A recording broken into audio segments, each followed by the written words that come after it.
আত্রাই খাড়িতে কঙ্কাল ভেসে আসার খবরে চাঞ্চল্য বালুরঘাটে, তদন্তে পুলিশ। দক্ষিণ দিনাজপুর জেলার বালুরঘাট শহরের আত্রাই খাড়িতে একটি কঙ্কাল ভেসে আসার ঘটনাকে ঘিরে মঙ্গলবার চাঞ্চল্য ছড়া এলাকায়। বালুরঘাট শহরের আন্দোলন সেতু সংলগ্ন আত্রাই খাড়ির পাশে প্রতিদিনের মতো এদিনও বালুরঘাট পৌরসভার পার্কিং এলাকায় পাইকারি বাজার বসেছিল। সেই বাজারে আসা কয়েকজন ব্যক্তি আচমকায় আন্দোলন সেতুর নিচে আত্রাই খাড়িতে একটি কঙ্কাল ভেসে থাকতে দেখতে পান।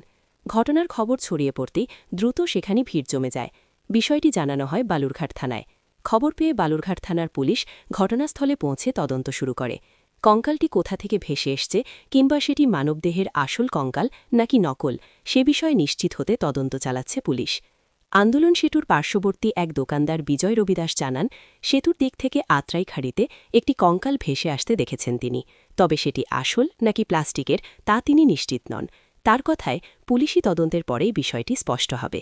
অন্যদিকে ঘটনাস্থলে ছুটে আসা প্রত্যক্ষদর্শী দেদানন্দ পালও জানান, খাড়িতে ভেসে থাকা কঙ্কালটির গায়ে কোনো মাংস বা টিস্যু নেই। তাই সেটি আসল কঙ্কাল না থার্মোকলের তৈরি তা বলা কঠিন। পুলিশি তদন্তেই পুরো বিষয়টি পরিষ্কার হবে।